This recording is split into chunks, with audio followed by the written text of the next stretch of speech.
Un brīdināja, ka nākamajās Saeimas vēlēšanās nebalsos par koalīcijas partijām, ja valdošie politiķi neizpildīs pensionāru prasības. Sanākušie asi reaģēja brīdī, kad protesta akcijas vietā ieradās labklājības ministre Ilze Viņķele. Ministrei tikai par mata tiesu izdevās izvairīties pat no fiziska uzbrukuma. No pensionāru protesta mītiņa vairāk ziņo Guntis Meisters. Uz ielām nav pašā Rīgas centrā Strēlnieku laukumā ir sapulcējušies vairāk nekā 1000 pensionāru. Viņi pauž skaļu sašutumu par savām mazajām pensijām un pieprasa tās nekavējoties paaugstināt. Uz protesta akciju sabrauca seniori no visas Latvijas. Daudziem rokās bija plakāti, kuros pārsvarā pausta neapmierinātība ar negodīgo pensiju indeksāciju.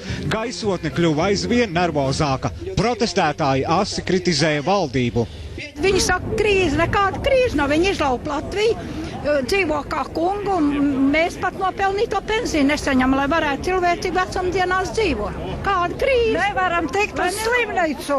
Nav naudas brēž slimnīcu, zobus nevaram ielikt. Kas tas ir? Starp protestētājiem varēja manīt arī eiro ieviešanas pretiniekus, Baltijas kazaku pulka aktīvistus ar karogu.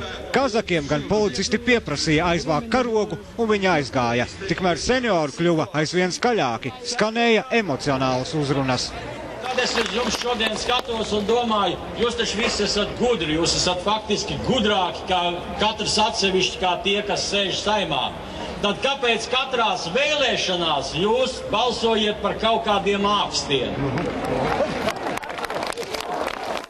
Negaidīti pie okupācijas muzeja atnāca labklājības ministre Ilze Viņķele. Pasākumu rīkotāji viņu nebija aicinājuši.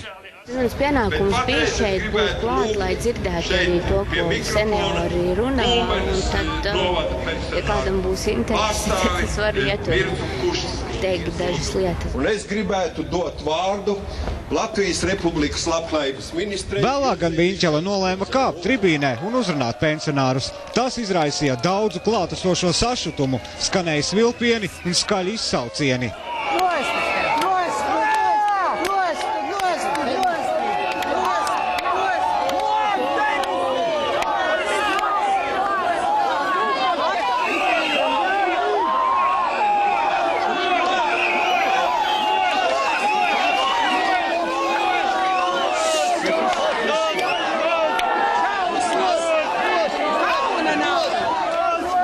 Cienījamie pensionāri, es lūdzu klusumu uz kādu brīdi. Tieši aiz cieņas pret jums. Tātad vēlreiz es mēģināšu. Es vēlos apliecināt, ka tieši aiz cieņas pret jums. Mēs šobrīd kopā ar Pensionāru federāciju strādājam pie nākamās gadas indeksācijas modeļa, kas būtu taisnīgāks par šogad ārpus kārtas atsauksmu. Pēc uzrunas ministre centās ātri pamest notikuma vietu. Viņai nācās uzklausīt skaļus pārmetumus, un vienu brīdi pat likās, ka ministre tikai par nieka tiesu izvairījās no fiziskā uzbrukuma.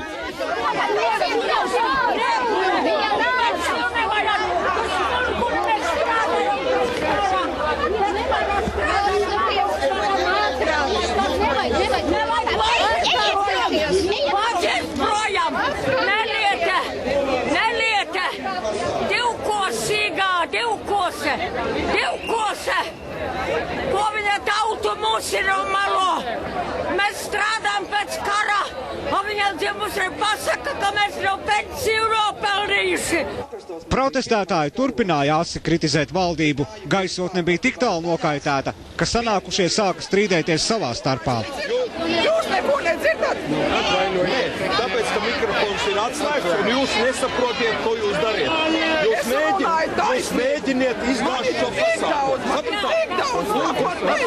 Paņemiet viņu prom šeit. Mikrofons ir izslēgts. Viņš ir izslēgts un vairs. Labi, es runāšu tāpat. Jūs variet, ejiet. Māsoties nost, es runāšu bez mikrofona. Es varu skaļi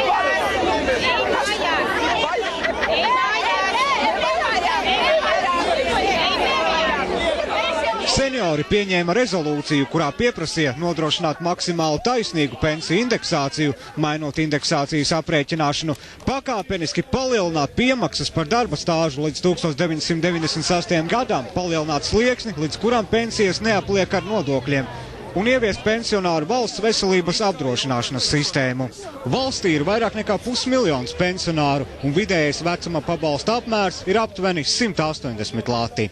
Guntis Meisters, Andrejs Skangals, TV3 ziņas.